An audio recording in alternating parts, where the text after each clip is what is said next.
+2 computer application പരീക്ഷയ്ക്ക് തയ്യാറെടുക്കുന്ന വിദ്യാർത്ഥികൾക്ക് വേണ്ടി പ്രീവിയസ് ചോദ്യങ്ങളും ചോദിക്കാൻ സാധ്യതയുള്ള കുറച്ച് ചോദ്യങ്ങളാണ് ഈ ഒരു സെക്ഷനിൽ ഡിസ്കസ് ചെയ്യുന്നത്. +2 കമ്പ്യൂട്ടർ ആപ്ലിക്കേഷൻ മൊത്തം 11 ചാപ്റ്റേഴ്സ് ആണുള്ളത്.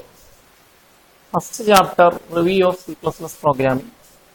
അതിൽ നമുക്ക് 4 സെക്ഷനായിട്ട് ഡിവൈഡ് ചെയ്യാം. ഒന്നാം section basics of C++, 2 control statements, 3 nested ലൂപ്പുകൾ, 4 ജമ്പ് സ്റ്റേറ്റ്മെന്റ്സ്. ഫസ്റ്റ് സെക്ഷനായ ബേസിക്സ് ഓഫ് C++ എന്ന സെക്ഷനിൽ നിന്ന് ക്യാരക്ടർ സെറ്റ്, C++ൽ യൂസ് ചെയ്യുന്ന ക്യാരക്ടർ സെറ്റ്, ടോക്കണുകൾ, കീവേഡുകൾ, ഐഡന്റിഫയർ, ലെറ്ററുകൾ, പഞ്ച്വേറ്റേഴ്സ്, അതേപോലെ ടൈപ്പ് മോഡിഫയർ, അതേപോലെ ടൈപ്പ് കൺവേർഷൻ പോലെയുള്ള അടിസ്ഥാനപരമായ ചോദ്യങ്ങൾ പ്രതീക്ഷിക്കാവുന്നതാണ്. അതേപോലെ സീന്, സി ഔട്ട്, സീനകത്ത് യൂസ് ചെയ്യുന്ന ഓപ്പറേറ്റർ, സി ഔട്ട് യൂസ് ചെയ്യുന്ന ഓപ്പറേറ്റർ, C++ യൂസ് ചെയ്യുന്ന ക്യാരക്ടർ സെറ്റ് ഏതാണ്, അല്ലെങ്കിൽ ഒരു സ്റ്റേറ്റ്മെന്റ് എന്നിട്ട് അതിനകത്തുള്ള ടോക്കൺസിന്റെ എണ്ണം കൂട്ടുക, അല്ലെങ്കിൽ ടൈപ്പ് മോഡിഫയർ എന്താണ്, അല്ലെങ്കിൽ ഡേറ്റ ടൈപ്പുമായിട്ട് അസോസിയേറ്റ് ചെയ്യുന്ന ചോദ്യങ്ങൾ, അതായത് MD ഡേറ്റ ടൈപ്പ് ഏതാണ് എന്നുള്ള പോലെയുള്ള ചോദ്യങ്ങൾ പ്രതീക്ഷിക്കാം. പിന്നീട് സ്റ്റേറ്റ്മെന്റ്സ് എന്ന് പറയുന്ന സെക്ഷനിലോട്ട് വരുമ്പോൾ declaration statement, input statement, output statement, assignment statement എന്ന 4 വിഭാഗങ്ങൾ, അതുമായിട്ട് അസോസിയേറ്റ് ചെയ്യുന്ന ചെറിയ ചോദ്യങ്ങൾ, അരിത്മെറ്റിക് അസൈൻമെന്റ് പോലെയുള്ള സ്റ്റേറ്റ്മെന്റിൽ നിന്നിട്ട് A + C = 10 എന്ന് പറയുന്ന സ്റ്റേറ്റ്മെന്റ് ഏത് സ്റ്റേറ്റ്മെന്റ് ഈക്വലന്റ് ആണ് എന്നുള്ള പോലുള്ള ചെറിയ ചോദ്യങ്ങൾ പ്രതീക്ഷിക്കാവുന്നതാണ്. അതേപോലെ സ്ട്രക്ചർ ഓഫ് C++ എന്ന് പറയുന്ന ഒരു ഭാഗത്തു നിന്നും പ്രീ പ്രോസസ് ഡയറക്റ്റീവ് പോലെയുള്ള ഒരു ചെറിയ ചോദ്യം പ്രതീക്ഷിക്കാം. പിന്നെ രണ്ടാമത്തെ പാർട്ടായ കൺട്രോൾ സ്റ്റേറ്റ്മെന്റ്സിൽ നിന്ന് നമുക്കറിയാം കൺട്രോൾ സ്റ്റേറ്റ്മെന്റ് 2 തരമുണ്ട്. സെലക്ഷൻ സ്റ്റേറ്റ്മെന്റ് അല്ലെങ്കിൽ ലിസ്റ്റിംഗ് സ്റ്റേറ്റ്മെന്റ്, അല്ലെങ്കിൽ 2 ഐറ്ററേഷൻ അല്ലെങ്കിൽ ലൂപ്പിംഗ് സ്റ്റേറ്റ്മെന്റ്. സെലക്ഷൻ സ്റ്റേറ്റ്മെന്റിനകത്ത് 2 സ്റ്റേറ്റ്മെന്റ്സ് ആണുള്ളത്, ഇഫും സ്വിച്ചും. സ്വിച്ച് ഒരു മൾട്ടി ബ്രാഞ്ചിങ് സ്റ്റേറ്റ്മെന്റ് ആണ്. ഇഫ് എൽസിന് പകരമായി യൂസ് ചെയ്യുന്ന ഒരു ഓപ്പറേറ്റർ ഉണ്ട്, അതാണ് ടെർണറി അല്ലെങ്കിൽ കണ്ടീഷൻ ഓപ്പറേറ്റർ. ഇഫ് എൽസിന് പകരമായി യൂസ് ചെയ്യുന്ന സ്റ്റേറ്റ്മെന്റ് ആണ് switch statement. Switch multi branching ആണെന്ന് പറഞ്ഞു. അതേപോലെ ഐറ്ററേഷൻ സ്റ്റേറ്റ്മെന്റ് അല്ലെങ്കിൽ ലൂപ്പിംഗ് സ്റ്റേറ്റ്മെന്റ് 2 തരം, entry controlled, exit controlled. Entry control loop ഉദാഹരണം എൻട്രി കൺട്രോൾ ലൂപ്പിന്റെ എക്സാമ്പിൾ ഫോർ അല്ലെങ്കിൽ വൈല്, എക്സിറ്റ് കൺട്രോൾ ലൂപ്പിന്റെ എക്സാമ്പിൾ ഡുവൈല്. ഇതുപോലെ ഈ ഒരു സെക്ഷനിൽ ചോദിക്കാൻ സാധ്യതയുള്ള ചോദ്യമാണ് difference between entry control and exit control loop. നമുക്കറിയാവുന്നതാണ്, ഒരു എൻട്രി കൺട്രോൾ ലൂപ്പിനകത്ത് ആദ്യം കണ്ടീഷൻ ചെക്ക് ചെയ്യുന്നു, കണ്ടീഷൻ ശരിയായെങ്കിൽ മാത്രം body of the loop execute ചെയ്യുന്നു. എന്നാൽ എക്സിറ്റ് കൺട്രോൾ ലൂപ്പിന്റെ പ്രത്യേകത എന്ന് പറയുന്നത് ആദ്യം body of the statement execute ചെയ്യുന്നു, പിന്നീട് മാത്രമാണ് കണ്ടീഷൻ ടെസ്റ്റ് ചെയ്യുന്നത്. കണ്ടീഷൻ തെറ്റായി തന്നെയും ഒരു തവണ body of the loop execute ചെയ്യുന്നതാണ്. എൻട്രി കൺട്രോൾ ലൂപ്പിന്റെ 2 എക്സാമ്പിൾ ആണ് for loop, while loop. Exit control ലൂപ്പിന്റെ എക്സാമ്പിൾ ആണ് ഡുവൈൽ ലൂപ്പ്. ഫോർ ലൂപ്പിന്റെ 4 ഭാഗങ്ങൾ പഠിച്ചു നോക്കുക: initialisation, condition, body of the loop, updation. ഇനിയും അടുത്തൊരു സെക്ഷൻ എന്ന് പറയുന്നത് നെസ്റ്റഡ് ലൂപ്പുകൾ. ഒരു ലൂപ്പിനെ വേറെ ലൂപ്പിനകത്ത് പ്ലേസ് ചെയ്യുന്ന പ്രക്രിയയാണ് നെസ്റ്റഡിംഗ്. നെസ്റ്റഡ് ലൂപ്പിൽ സാധാരണഗതിയിൽ അതിന്റെ വർക്കിംഗ് ചോദിക്കാറുണ്ട്. Explain the working of A nested loop എന്ന ചോദ്യം കണ്ടിട്ടുണ്ട്. അങ്ങനെ ചോദ്യം ചോദിച്ചാൽ വളരെ എളുപ്പമായിട്ട് ഉത്തരം എഴുതാം. അതായത് ഒരു നെസ്റ്റഡ് ലൂപ്പിനകത്ത് ഔട്ടർ ലൂപ്പിന്റെ കണ്ടീഷൻ ശരിയാവുന്ന ടൈമിൽ അത്രയും ഇന്നർ ലൂപ്പ് കണ്ടിന്യൂസ് ആയിട്ട് എക്സിക്യൂട്ട് ചെയ്യും. So in A nested loop the inner loop will be executed continuously as long as the condition of outer loop is true. അവിടുന്ന് സാധ്യതയുള്ള ഒരു നെസ്റ്റഡ് ലൂപ്പായിട്ട് സാധ്യതയുള്ള ഒരു ചോദ്യമാണ് പാറ്റേണുകൾ. ഇപ്പം ABCD, അതേപോലെ ഒരു സ്റ്റാർ, രണ്ടാമത്തെ വരിയിൽ 2 സ്റ്റാർ, പിന്നീട് മൂന്നാമത്തെ വരിയിൽ 3 സ്റ്റാർ, ആദ്യത്തെ വരിയിൽ A, പിന്നെ രണ്ടാമത്തെ വരിയിൽ AB, അങ്ങനെയുള്ള പാറ്റേണുകൾ ചോദിക്കാം. പുതിയ ചോദ്യങ്ങളാണെങ്കിൽ അങ്ങനെയും പാറ്റേണുകൾ പ്രതീക്ഷിക്കാം. പിന്നീട് അടുത്ത സെക്ഷൻ എന്ന് പറയുന്നത് ജമ്പ് സ്റ്റേറ്റ്മെന്റ് ആണ്. നമുക്ക് ജമ്പ് സ്റ്റേറ്റ്മെന്റ് പ്രധാനമായിട്ടും പ്രോഗ്രാമിന്റെ normal flow of execution alter ചെയ്യാൻ വേണ്ടി യൂസ് ചെയ്യുന്നു. അങ്ങനത്തെ പ്രധാനമായിട്ടും വരുന്നത് go to, continue, break. Go to പ്രധാനമായിട്ടും ഗോ ടുവിന്റെ വർക്കിംഗ് പഠിച്ചു നോക്കുക. ഗോ ടു ഒരു ലേബലിലോട്ട് ജമ്പ് ചെയ്യുന്നു. ഗോ ടു അൺകണ്ടീഷണൽ ജമ്പിന് വേണ്ടി യൂസ് ചെയ്യുന്നു. ബ്രേക്ക് പ്രധാനമായിട്ടും ഒരു ലൂപ്പ് ടെർമിനേറ്റ് ചെയ്യാൻ വേണ്ടി യൂസ് ചെയ്യുന്ന കീവേഡാണ് ബ്രേക്ക്. ബ്രേക്കിന്റെ പ്രത്യേകത ബ്രേക്ക് എക്സിക്യൂട്ട് ചെയ്യുമ്പോൾ എൻകൗണ്ടർ ചെയ്യുമ്പോൾ കൺട്രോൾ ആ ലൂപ്പിന് വെളിയിലോട്ട് ജമ്പ് ചെയ്യുന്നു. കണ്ടിന്യൂയുടെ പ്രത്യേകത എന്ന് പറയുന്നത് കണ്ടിന്യൂസ് ആണ് ഇതിൽ എക്സിക്യൂട്ട് ചെയ്യുമ്പോൾ കണ്ടിന്യൂ തൊട്ട് താഴെയുള്ള സ്റ്റേറ്റ്മെന്റ് എക്സിക്യൂട്ട് ചെയ്യുന്നില്ല, മറിച്ച് അടുത്ത ഇറ്ററേഷനിലോട്ട് ജമ്പ് ചെയ്യുന്നു. അപ്പോൾ സ്വാഭാവികമായിട്ടും മസ്റ്റായിട്ടും പഠിക്കേണ്ടത് ബ്രേക്കും കണ്ടിന്യൂവും തമ്മിലുള്ള വ്യത്യാസം, അതുപയോഗിച്ചുള്ള പ്രോഗ്രാമിന് ഔട്ട്പുട്ട് പ്രൊഡിക്റ്റ് ചെയ്യുക പോലുള്ള ചോദ്യങ്ങൾ പ്രതീക്ഷിക്കാം. ഇനിയും ചാപ്റ്റർ 2 എന്ന് പറയുന്ന അറയാണ്. അറയിൽ പ്രധാനമായിട്ട് ഓർക്കേണ്ട അറയുടെ ഒരു വളരെ അടിസ്ഥാനപരമായ ഡെഫിനേഷനാണ് collection of similar data types ആണ്. അറയിലെ എലമെന്റുകൾ ആക്സസിന് വേണ്ടി യൂസ് ചെയ്യുന്നത് ഒരു നമ്പറാണ്. അത്തരം നമ്പറാണ് ഇൻഡെക്സ് അല്ലെങ്കിൽ സബ്സെറ്റ് എന്ന് പറയും. അറയുടെ ഇൻഡെക്സ് തുടങ്ങുന്ന 0-ലാണ്. ആ ഒരു ഇൻഡെക്സ് ആണ് ബേസ് ഇൻഡെക്സ്. A(10) എന്ന് പറയുന്ന അറയിൽ സ്വാഭാവികമായിട്ടും A(0) മുതൽ A(9) വരെ പോകും. ഈ ഒരു ചോദ്യമായിട്ട് അസോസിയേറ്റ് ചെയ്യുന്ന പലപ്പോഴും പല രൂപത്തിൽ ചോദ്യം വരാം. അതായത് A(10) എന്ന് പറയുന്ന അറയിലെ 6ാമത്തെ എലമെന്റ് വിട്ടിരിക്കുന്നു. അപ്പോൾ സ്വാഭാവികമായിട്ടും A(0) തുടങ്ങുന്നുണ്ട്. 6ാമത്തെ എലമെന്റ് A(5)ലിരിക്കുന്നു. അല്ലെങ്കിൽ നമ്മൾ ചോദിക്കാം A(10) എന്ന് പറയുന്ന അറയുടെ ലാസ്റ്റ് ഇൻഡെക്സ് എന്താണ്? A(9) ആണ്. അതുപോലെ അടുത്തൊരു സെക്ഷൻ എന്ന് പറയുന്നത് total bytes for an array. അതൊരു ഇക്വേഷൻ ഉപയോഗിച്ച് പഠിച്ചു നോക്കുക. ഞാൻ നേരത്തെ പറഞ്ഞു ബേസിക് ഫണ്ടമെന്റൽ എന്ന് പറയുന്ന സെക്ഷനകത്തുനിന്ന് ബേസിക് ഡാറ്റ ടൈപ്പ് അല്ലെങ്കിൽ പ്രിമിറ്റീവ് ഡാറ്റ ടൈപ്പിന്റെ സൈസ് പഠിച്ചു വെച്ചാൽ മാത്രമേ ഈ ഒരു ചോദ്യത്തിന് ഉത്തരം എഴുതാൻ പറ്റൂ. Total bytes for an array കണ്ടുപിടിക്കേണ്ട ഒരു ഇക്വേഷൻ ഉണ്ട്. അതായത് size of data type into size of array. അപ്പൊ അങ്ങനെ ഒരു ചോദ്യം പ്രതീക്ഷിക്കാം. അതേപോലെ അടുത്ത വളരെ പ്രധാനപ്പെട്ട ഒരു സെക്ഷനാണ് ഒരു അറേ ഇനിഷ്യലൈസ് ചെയ്യുന്ന രണ്ട് രീതിയിൽ ഇനിഷ്യലൈസ് ചെയ്യും. ഒന്ന് ഇൻറ്റിജർ അറേ ഇനിഷ്യലൈസ് ചെയ്യുന്ന എങ്ങനെയാണെന്ന് അറിയണം. അതേപോലെ സ്ട്രിംഗ് അറേ എങ്ങനെ ഇനിഷ്യലൈസ് ചെയ്യും. അതേപോലെ നമുക്ക് അറിയേണ്ടത് ഒരു സ്ട്രിംഗ് അറേ നമ്മൾ ഡിക്ലെയർ ചെയ്യുമ്പോൾ കമ്പ്യൂട്ടർ എന്ന് പറയുന്ന ഒരു സ്ട്രിംഗ് സ്റ്റോർ ചെയ്യണമെങ്കിൽ സ്വാഭാവികമായിട്ടും 8 ക്യാരക്ടർ ഉണ്ട്. എന്നാൽ 8 ക്യാരക്ടർ പറ്റില്ല, 9 ക്യാരക്ടർ വേണം. 9 സൈസ് വേണം ആ അറേക്ക്. കാരണം എല്ലാ സ്ട്രിംഗ് അറേയും ഒരു നൾ ക്യാരക്ടറിൽ അവസാനിക്കുന്നു എന്ന് പഠിക്കുക. ആ ഒരു സെക്ഷനിൽ ഒരു ചോദ്യങ്ങൾ കണ്ടിട്ടുണ്ട്. ചോദ്യം മോഡൽ എക്സാമിനും കണ്ടിട്ടുണ്ട്. മോഡൽ എക്സാം ഒരു ചോദ്യം ഉണ്ടായിരുന്നു. ആ സെക്ഷനിൽ ഒരു ചോദ്യം കിട്ടാം. അടുത്ത ചോദ്യം എന്ന് പറയുന്നത് ഒരു അറേയിൽ ചെയ്യാൻ പറ്റുന്ന ഓപ്പറേഷൻസ്, പ്രധാനമായിട്ടും ട്രാവേഴ്സൽ എന്ന് പറയുന്ന ഓപ്പറേഷൻ ആണ് ഇതിൽ ചോദിക്കുന്നത്. ഒരു അറേയിലെ എലമെന്റുകളെ വിസിറ്റ് ചെയ്യുന്ന പ്രവർത്തനമാണ് ട്രാവേഴ്സൽ. ട്രാവേഴ്സലിന്റെ ഒരു എക്സാമ്പിൾ ആണ് അറേയിലെ എലമെന്റുകളെ പ്രിന്റ് ചെയ്യുന്നു, അല്ലെങ്കിൽ അറേയിലെ എലമെന്റുകളെ സോർട്ട് ചെയ്യുന്നു.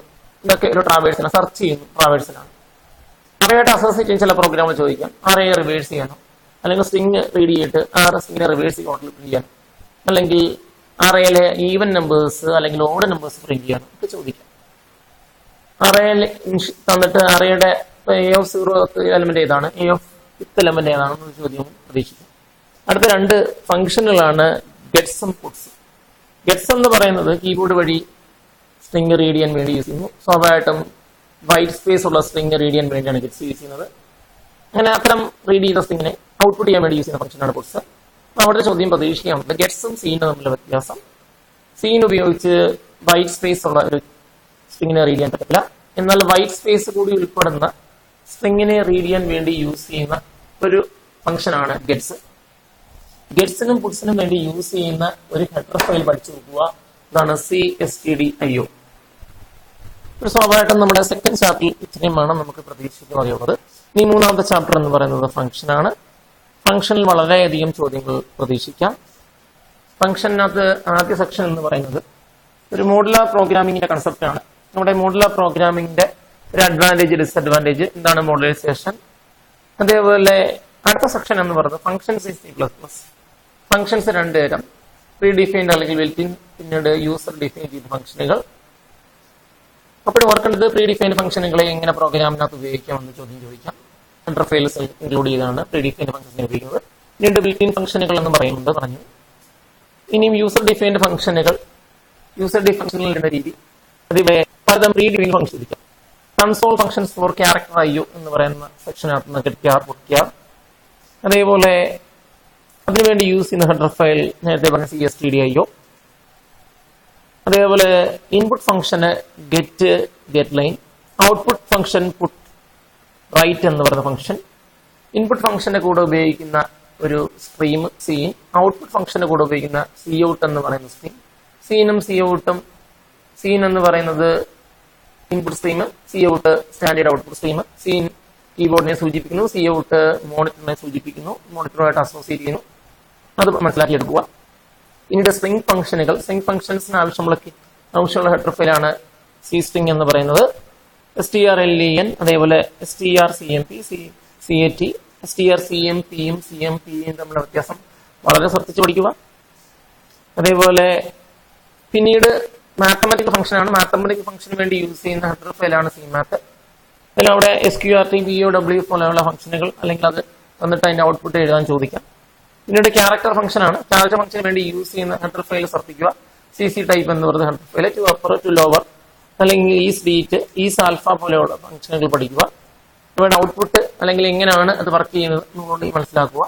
പിന്നീട് യൂസർ ഡിഫൈൻ ഫംഗ്ഷന്റെ 2 പാർട്ടുകൾ ചോദിക്കാം. What are the different sections of user define function ചോദിക്കാം. Function header, function body. പിന്നീട് ഫംഗ്ഷനെ കോൾ ചെയ്യുന്ന 4 മെത്തേഡുകൾ പഠിക്കണം. ഡിഫറെന്റ് ടൈപ്സ് ഓഫ് ഫംഗ്ഷൻ പോലെയുള്ള പാരാമീറ്റേഴ്സ് ഉള്ള ഫംഗ്ഷന് റിട്ടേൺ വാല്യൂ ഉള്ളത്, റിട്ടേൺ വാല്യൂ ഇല്ലാത്തത് പോലെ 4 സബ്ഡിവിഷൻ പുസ്തകത്തിൽ കൊടുത്തിട്ടുണ്ട്. അത് ശ്രദ്ധിച്ച് മനസ്സിലാക്കുക. ഒരു ഫംഗ്ഷൻ കൊടുത്തത് ഏത് ടൈപ്പ് ഓഫ് ഫംഗ്ഷൻ വേണമെങ്കിൽ ചോദിക്കാം. അതേപോലെ വളരെ ശ്രദ്ധിച്ച് പഠിക്കേണ്ട അടുത്ത സെക്ഷനാണ് പ്രോട്ടോടൈപ്പ് ഓഫ് ഫംഗ്ഷൻ. അതായത് C++ എല്ലാ ഫംഗ്ഷനുകളും ഉപയോഗിക്കുന്നത് ഡിക്ലെയർ ചെയ്യണം. ഫംഗ്ഷനെ കുറിച്ചുള്ള ഒരു വിവരം കമ്പൈലറിന് പറഞ്ഞു കൊടുക്കുന്ന സെക്ഷനാണ് ഫംഗ്ഷന്റെ പ്രോട്ടോടൈപ്പ് എന്ന് പറയുന്നത്. ഫംഗ്ഷന്റെ ഡീറ്റെയിൽസ് തന്നിട്ട് നമ്മുടെ സം എന്ന് പറയുന്ന ഫംഗ്ഷനെ എക്സാമ്പിൾ പറഞ്ഞാൽ സം എന്ന് പറയുന്ന ഓപ്ഷൻ ഒരു വാല്യൂ റിട്ടേൺ ചെയ്യുന്നില്ല. എന്നാൽ ഒരു ഇൻറ്റിജർ വാല്യൂ, ഒരു ഫ്ലോട്ടിംഗ് വാല്യൂ അക്സെപ്റ്റ് ചെയ്യുന്നുണ്ട്, പാരാമീറ്റേഴ്സ് അക്സെപ്റ്റ് ചെയ്യുന്നുണ്ട്. അതിന്റെ പ്രോട്ടോടൈപ്പ് എഴുതുക എന്ന് പറഞ്ഞ് ചോദിക്കാം. ഇങ്ങനെയും ചോദ്യം കണ്ടിട്ടുണ്ട്. ആപ്ലിക്കേഷൻ തലത്തിലുള്ള ചോദ്യങ്ങൾ. അതേപോലെ ഫംഗ്ഷനിലോട്ട് പാസ് ചെയ്യുന്ന വിലകളെ പാരാമീറ്റേഴ്സ്, 2 തരം parameters, formal argument, actual argument. Formal argument എന്താണ്, ആക്ച്വൽ ആർഗ്യുമെന്റ് എന്താണ് എന്ന് മനസ്സിലാക്കിയെടുക്കുക. അതേപോലെ ഈ 3ാമത്തെ ചാപ്റ്ററിൽ നിന്ന് പലതരം ഫംഗ്ഷനുകൾ ഉപയോഗിച്ചുള്ള പ്രോഗ്രാം എഴുതാൻ ചോദിക്കാം. അതിൽ factorial, sum of 2 numbers, product of 2 numbers, single interest, compound interest പോലെയുള്ള ചോദ്യങ്ങൾ പ്രതീക്ഷിക്കാം. നമ്മൾ ലാബിൽ ചെയ്ത പോലെ അല്ലെങ്കിൽ പ്രാക്ടിക്കലിന് നമ്മൾ ചെയ്യുന്ന രീതിയിലുള്ള പ്രോഗ്രാമുകൾ ചോദിക്കാം. അതേപോലെ ലാസ്റ്റ് സെക്ഷൻ എന്ന് പറയുന്നത് അടുത്തൊരു function calling method, call by value, call by reference. ഇതുവരെ ചോദിച്ചു കണ്ടിട്ടില്ല. ഇപ്പൊ വളരെ പ്രധാനപ്പെട്ടതാണ്. പുതിയ ചോദ്യങ്ങളാണെങ്കിൽ difference between call by value, call by reference. എന്താണ് റെഫറൻസ്? റെഫറൻസ് എന്ന് കഴിഞ്ഞാൽ ഒരു വേരിയബിളിന്റെ ഒരു സെക്കൻഡ് ആൾട്ടർനേറ്റീവ് നെയിമാണ് റെഫറൻസ് എന്ന് പറയുന്നത്. അതേപോലെ ഇനിഷ്യലൈസ് ചെയ്തേക്കുന്ന ഫോർമൽ ആർഗ്യുമെന്റ് അറിയപ്പെടുന്ന പേര് ഡിഫോൾട്ട് ആർഗ്യുമെന്റ്സ്. ഇത് ചിലപ്പോൾ ചോദിക്കാം. അതേപോലെ അടുത്ത സെക്ഷൻ എന്ന് പറയുന്നത് സ്കോപ്പ് ഓഫ് എ വേരിയബിൾ അല്ലെങ്കിൽ ഫംഗ്ഷൻ. ഒരു വേരിയബിളിന്റെ ലൈഫ് ടൈം ആണ് സ്കോപ്പ് എന്ന് പറയുന്നത്. 2 സ്കോപ്പ് ഉണ്ട്, ലോക്കൽ പിന്നെ അടുത്തത് ഗ്ലോബൽ. എന്താണ് ലോക്കൽ ഫംഗ്ഷൻ അല്ലെങ്കിൽ എന്താണ് ഗ്ലോബൽ ഫംഗ്ഷൻ? എന്താണ് ലോക്കൽ വേരിയബിൾ? എന്താണ് ലോക്കൽ വേരിയബിൾ അല്ലെങ്കിൽ ഗ്ലോബൽ വേരിയബിൾ എന്താണ്? Difference between local and global variable ചോദിക്കാം. അപ്പം ഫംഗ്ഷന് വെളി ഡിക്ലെയർ ചെയ്യുന്ന വേരിയബിൾ ഗ്ലോബൽ, ഫംഗ്ഷനകത്ത് ഡിക്ലെയർ ചെയ്യുന്നത് ലോക്കൽ. ലോക്കൽ വേരിയബിളിനെ ഏത് ഫംഗ്ഷനിലാണ് ഡിഫൈൻ ചെയ്യുന്നത് അവിടെ മാത്രമാണ് ഉപയോഗിക്കാൻ സാധിക്കുന്നത്. അത് 4ാമത്തെ പാഠം വെബ് ടെക്നോളജി. വെബ് ടെക്നോളജിയുടെ ഒരു സബ്ഡിവിഷൻ എന്ന് പറയുന്നത് മിനിമം 5 മാർക്ക് ചോദ്യങ്ങൾ പ്രതീക്ഷിക്കാം. ഇത് കമ്മ്യൂണിക്കേഷൻ ഓൺ ദ വെബ് എന്ന് പറയുന്ന ഒരു സെക്ഷൻ. ഇവിടെ 2 തരം communication, client to server and server to server. അതേപോലെ വെബ് സെർവർ, വെബ് സെർവറിന്റെ ഫംഗ്ഷനുകൾ, വെബ് സെർവർ ഇൻസ്റ്റാൾ ചെയ്യുന്ന സ്ഥലം ഡാറ്റാ സെന്റർ നൽകുന്ന സേവനങ്ങൾ പഠിക്കുക. അതേപോലെ സെർവർ ഓപ്പറേറ്റിംഗ് സിസ്റ്റങ്ങൾ, red hat, free BSD, Oracle, Solaris പോലെയുള്ള കാര്യങ്ങൾ. വളരെ പ്രധാനപ്പെട്ട അടുത്തൊരു സെക്ഷനാണ് സോഫ്റ്റ്വെയർ പോർട്ടുകൾ. പോർട്ട് നമ്പറുകൾ പോർട്ടുകളായിട്ട് അസോസിയേറ്റ് ചെയ്യുന്ന ഏത് പോർട്ടാണ്? പോർട്ട് 51 DNS, അതേപോലെ 2021 FTP, 22 SSH, അതേപോലെ port 80 HTTP, port 441 HTTPS, 110 POP3, post office protocol version 3. 443 എന്ന് പറയുന്ന ഒരു പോർട്ടിനെ കുറിച്ച് ഒരിക്കൽ ചോദിക്കുകയുണ്ടായി. അതിലെ DNS സെർവറിന്റെ ഉപയോഗം, DNS സെർവർ വർക്കിംഗ് ചോദിക്കാം. പിന്നീട് ഒരു വെബ് ഡിസൈനിങ് എന്ന് പറയുന്ന വാക്കിലോട്ട് പോയാൽ 2 തരം വെബ് പേജുകൾ, സ്റ്റാറ്റിക്, ഡൈനാമിക്. സ്റ്റാറ്റിക് വെബ് പേജും ഡൈനാമിക് വെബ് പേജിനെയും എക്സാമ്പിൾ പഠിച്ചു നോക്കുക. സ്കൂൾ വെബ്സൈറ്റ് നമ്മൾ സ്റ്റാറ്റിക് ആണ്, എന്നാൽ പ്ലസ് റിസൾട്ട് അല്ലെങ്കിൽ എഞ്ചിനീയറിംഗിന്റെ റിസൾട്ട് അല്ലെങ്കിൽ എൻട്രൻസ് പരീക്ഷകൾ പോലുള്ള റിസൾട്ട് ഡിസ്പ്ലേ ചെയ്യുന്ന വെബ് പേജ് ഡൈനാമിക്. എന്താണ് വ്യത്യാസം പഠിക്കുക. പിന്നീട് സ്ക്രിപ്റ്റിംഗ് ലാംഗ്വേജിൽ സ്ക്രിപ്റ്റ് 2 തരം ഉണ്ടെന്ന് പഠിക്കുക. Server side, client side. Client side സ്ക്രിപ്റ്റിംഗിന്റെ എക്സാമ്പിൾ പഠിച്ചു നോക്കുക. ഏതൊക്കെ ലാംഗ്വേജ് ആണ് സർവർ സൈഡായിട്ട് യൂസ് ചെയ്യുന്നത്? Server side technologies, difference between client side and server side, scripting ലാംഗ്വേജുകൾ, JSP, ASP, അതിൽ CSSന്റെ അബ്രിവേഷൻ, കാസ്കേഡിംഗ് സ്റ്റൈൽ ഷീറ്റുകൾ, CSന്റെ അഡ്വാൻറ്റേജ് ചോദിക്കാം. അതിൽ അവിടെ പ്രധാനപ്പെട്ട ഒരു abbreviation PHP, hyper text pre processor, father of PHP പോലുള്ള കൊച്ചു ചോദ്യങ്ങൾ പ്രതീക്ഷിക്കാം. റാസ്മസ് ലെഡോഫ് ആണ് ഉത്തരം. പിന്നീട് ബേസിക്സ് ഓഫ് HTML, പ്രധാനമായിട്ടും ടാഗുകൾ, ആട്രിബ്യൂട്ടുകൾ, അതേപോലെ ബോഡി ടാഗിന്റെ പ്രധാനപ്പെട്ട ആട്രിബ്യൂട്ടുകൾ, link, A link, V link, ഇവയുടെ default colours, HTML default image name ടേബിളിന്റെ ഡിഫോൾട്ട് അലൈൻമെന്റുകൾ, അതേപോലെ IMG എന്ന് പറയുന്ന ടാഗ്, href എന്ന് പറയുന്ന ടാഗ്, IMG ടാഗിന്റെ alt എന്ന് പറയുന്ന ആട്രിബ്യൂട്ടിന്റെ പ്രാധാന്യങ്ങൾ, പ്രീ ഡിഫൈൻഡ് ടെക്സ്റ്റുകൾ ഡിസ്പ്ലേയിന് വേണ്ടി യൂസ് ചെയ്യുന്ന ടാഗുകൾ, ഹെഡ്, കൊടുക്കാൻ വേണ്ടി അല്ലെങ്കിൽ ഹെഡിങ് കൊടുക്കാൻ വേണ്ടി യൂസ് ചെയ്യുന്ന H1 മുതൽ H6 വരെ ടാഗ്. അത് ഏതാണ് വലിയ ഹെഡിങ്, ഏതാണ് ചെറിയ ഹെഡിങ് എന്നുള്ള ചോദ്യങ്ങൾ ഉണ്ടാവാം. പ്രീഡിഫൈൻഡ് ടാഗുകൾ, പ്രീഡിഫൈൻഡ് ഫോർമാറ്റ് ഡിസ്പ്ലേ വേണ്ടി യൂസ് ചെയ്യുന്ന ടാഗുകൾ, അല്ലെങ്കിൽ ഓഡിയോ വീഡിയോ ഇൻക്ലൂഡ് ചെയ്യാൻ വേണ്ടി യൂസ് ചെയ്യുന്ന എംബഡ് ടാഗ് ചോദിക്കാം. അതുപോലെ ഇമെയിലോട്ട് ലിങ്ക് ക്രിയേറ്റ് ചെയ്യാൻ വേണ്ടി മെയിൽ എന്ന് പറയുന്ന AHRF യൂസ് ചെയ്യുന്ന ഒരു ആട്രിബ്യൂട്ട് ചോദിക്കാം. അതേപോലെ വളരെ ശ്രദ്ധിച്ച് പഠിക്കേണ്ടത് SUB സൂപ്പർസ്ക്രിപ്റ്റ്, സബ്സ്ക്രിപ്റ്റ്, അതേപോലെ എസ്കേപ്പ് സീക്വൻസ്, ആംപർസൻഡ് BST പോലെയുള്ള എസ്കേപ്പ് സീക്വൻസുകൾ പഠിക്കുക. സ്വാഭാവികമായിട്ടും അടുത്ത സെക്ഷനും വീണ്ടും അഞ്ചാമത്തെ ഒരു ചാപ്റ്റർ ആണ്. അഞ്ചാം ചാപ്റ്റർ നേരത്തെ പഠിച്ച നമ്മൾ HTML ഒരു കണ്ടിന്യൂഷൻ ആണ്. അഞ്ചാം ചാപ്റ്ററിൽ പ്രധാനമായിട്ടും ലിസ്റ്റുകളാണ് ആദ്യ സെക്ഷൻ. 3 തരം ലിസ്റ്റ്, ഓർഡേർഡ്, അൺഓർഡേർഡ്, ഡെഫിനിഷൻ ലിസ്റ്റുകൾ. സാധാരണഗതിയിൽ ഈ ഒരു ചോദ്യം ഔട്ട്പുട്ട് പ്രഡിക്റ്റ് ചെയ്യാൻ വേണ്ടി ചോദിക്കാം, അല്ലെങ്കിൽ ഔട്ട്പുട്ട് വന്നിട്ട് കോഡ് എഴുതാൻ ചോദിക്കാം. ഒരു ഓർഡേർഡ് ടാഗിനകത്ത് അൺഓർഡേർഡ് അല്ലെങ്കിൽ അൺഓർഡിനകത്ത് ഓർഡേർഡും തന്ന രീതിയിൽ പ്രോഗ്രാമുകൾ ചോദിക്കാം. അതേപോലെ അവിടെ തന്നെ ചോദിക്കേണ്ടത് ലിങ്കുകൾ, 2 തരം, ഇന്റേണൽ ലിങ്ക്, എക്സ്റ്റേണൽ ലിങ്ക്. എന്താണ് ഇന്റേണൽ ലിങ്ക് ഉദ്ദേശിക്കുന്നത്? അതേപോലെ നേരത്തെ പറഞ്ഞു ടേബിളുകൾ എന്ന് പറയുന്നൊരു സെക്ഷൻ ഇവിടെ വരുന്നുണ്ട്. ടേബിൾ വളരെ പ്രധാനപ്പെട്ടതാണ്. ടേബിളിന്റെ ആട്രിബ്യൂട്ടുകൾ പഠിക്കുക. എന്താണ് സെൽഫ് പാഡിങ്, എന്താണ് സെൽഫ് സ്പേസിങ്, ടേബിളിന്റെ ബോർഡറിന്റെ ഡിഫോൾട്ട് വില എത്രയാണ് എന്നുള്ള ചോദ്യമുണ്ട്. Difference TH and PD tag, ഡിഫറൻസിറ്റിയും P tag and VR tag. അതേപോലെ ടെക്സ്റ്റ് ഫോർമാറ്റിംഗ് ടാഗുകൾ, പേജ് ഫോർമാറ്റിംഗ് ടാഗുകൾ എന്താണ്? വളരെ പ്രധാനപ്പെട്ട ഒരു സെക്ഷനാണ് ഇവിടെ ഫ്രെയിമുകൾ എന്ന് പറയുന്ന സെക്ഷൻ. ഒരു വെബ് ബ്രൗസർ വിൻഡോയ്ക്കകത്ത് ഒന്നിൽ കൂടുതൽ പേജുകൾ ഡിസ്പ്ലേ ചെയ്യാൻ വേണ്ടിയാണ് ഫ്രെയിമുകൾ യൂസ് ചെയ്യുന്നത്. അതേപോലെ നോ ഫ്രെയിമിന്റെ ഉപയോഗം. പിന്നീട് വളരെ പ്രധാനപ്പെട്ട ഫോമുകൾ, ഫോമുകളിലെ മെത്തേഡുകൾ, ഗെറ്റും പോസ്റ്റും തമ്മിലുള്ള വ്യത്യാസങ്ങൾ, ഫോമിനകത്ത് ക്രിയേറ്റ് ചെയ്യാൻ വേണ്ടി ഉപയോഗിക്കാൻ വേണ്ടി യൂസ് ചെയ്യുന്ന പലതരം കൺട്രോളുകൾ, text area, difference in text area, text box, difference in option button and check box പോലുള്ള ചോദ്യങ്ങൾ. മാക്സിൽ എന്താണെന്ന് പറഞ്ഞ പ്രോപ്പർട്ടി, ടെക്സ്റ്റ് ബോക്സിൽ ആക്സസ് ചെയ്യാൻ വേണ്ടി യൂസ് ചെയ്യുന്ന ഏത് പ്രോപ്പർട്ടിയാണെന്ന് ചോദിക്കാം. ഇതേപോലെ മെനു ക്രിയേറ്റ് ചെയ്യാൻ വേണ്ടി യൂസ് ചെയ്യുന്ന സെലക്ട് എന്ന് പറയുന്ന ടാഗ് വളരെ പ്രധാനപ്പെട്ടതാണ്. അതേപോലെ HTML5 ആയിട്ട് അസോസിയേറ്റ് ചെയ്യുന്ന HTML5 ഡെവലപ്പ് ചെയ്ത 2 സംഘടന W3C, WHAT, WG, ഇത് രണ്ടിന്റെ അബ്രിവേഷൻ പഠിക്കുക.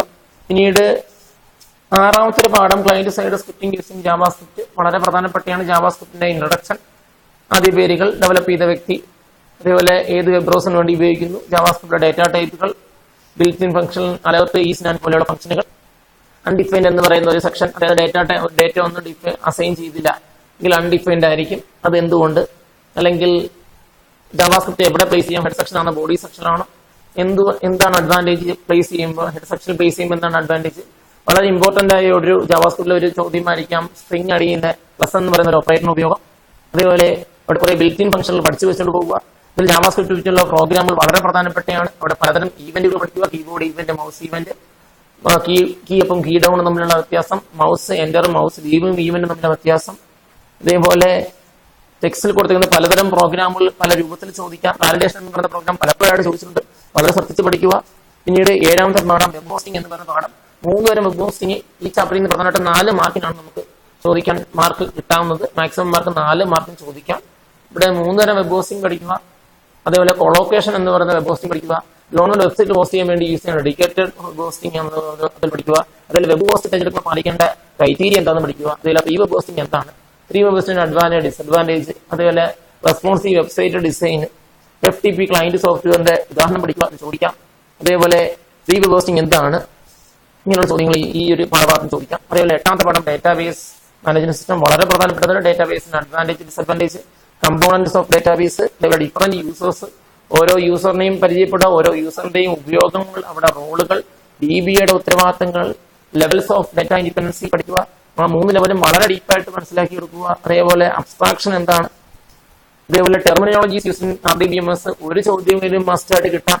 ടുപ്പിള്, കാർഡിനാലിറ്റി, എൻറ്റിറ്റി പോലുള്ള ചോദ്യങ്ങൾ, father of relation algebra, EF Codd പോലെയുള്ള കുറച്ച് വളരെ ട്രിക്കി ആയ ചോദ്യങ്ങൾ. അതേപോലെ different keys in database, primary key എന്താണ്, കാൻഡിഡേറ്റ് കീ എന്താണ്, ഒരു ടേബിൾ വന്നിട്ട് ഏറ്റവും സ്യൂട്ടബിൾ ആയ പ്രൈമറി കീ എന്താണ്, എന്തുകൊണ്ട് പ്രൈമറി കീ ആയിട്ട് ആ ഒരു ഫീൽഡിനെ അസൈൻ ചെയ്യുന്നു എന്നുള്ള ചോദ്യങ്ങൾ. അതിൽ റിലേഷൻ ആൽജിബ്രയിൽ പ്രധാനമായിട്ടും സെലക്റ്റും പ്രൊഡക്റ്റും തമ്മിലുള്ള വ്യത്യാസങ്ങൾ. കാർട്ടീഷ്യൻ പ്രോഡക്റ്റ് ചോദിക്കാം. 2 ടേബിൾ എന്നിട്ട് കാർട്ടീഷ്യൻ പ്രോഡക്റ്റ് ചെയ്യുമ്പോൾ അതിന്റെ ഔട്ട്പുട്ട് പ്രഡിക്റ്റ് ചെയ്യുക, അല്ലെങ്കിൽ അതിന്റെ 2 ടേബിൾ നമ്മൾ കാർട്ടീഷ്യൻ പ്രോഡക്റ്റ് ചെയ്യുമ്പോൾ അതിനകത്തുള്ള റോയുടെയും കോളത്തിന്റെ എണ്ണം എഴുതാൻ ചോദിക്കുക. നിങ്ങളുടെ ചോദ്യങ്ങൾ പ്രതീക്ഷിക്കാം. 9ാമത്തെ ചാപ്റ്റർ SQL ആണ്. SQL വളരെ പ്രധാനപ്പെട്ടതാണ്. SQL ടേബിളിന് പേര് കൊടുക്കുമ്പോൾ പാലിക്കുന്ന നിയമങ്ങൾ, കമ്പോണൻസ് ഓഫ് SQL, അവിടെ യൂസ് ചെയ്യുന്ന 3 കമാൻഡുകൾ, DDL, DML, DCL. ആ 3 കമാൻഡുകളും എക്സാമ്പിളുകൾ, അവയുടെ വേർതിരിവ്, ടിക്ക് ദ കോഡ് കൊണ്ടുണ്ടെന്ന് ചോദിക്കാം. അവിടെ അതേപോലെ കൺസ്ട്രെയിനുകൾ, table constraint, column constraint, difference between unique and distinct keyword, count star എന്ന് പറയുന്ന ഒരു ഡിഫറൻസ് ചോദിക്കാം. അഗ്രിഗേറ്റ് ഫംഗ്ഷനുകൾ ചോദിക്കാം. അതേപോലെ കൺസ്ട്രെയിനുകൾ, ടേബിൾ കൺസ്ട്രെയിൻ, കോളം കൺസ്ട്രെയിൻ, അതേപോലെ ഗ്രൂപ്പ് ബൈ, ഓർഡർ ബൈ കീവേഡുകൾ, നെസ്റ്റഡ് ക്വറീസ് ചോദിക്കാം. അതുപോലെ വ്യൂ എന്ന് പറയുന്ന concept, difference between group by and order by.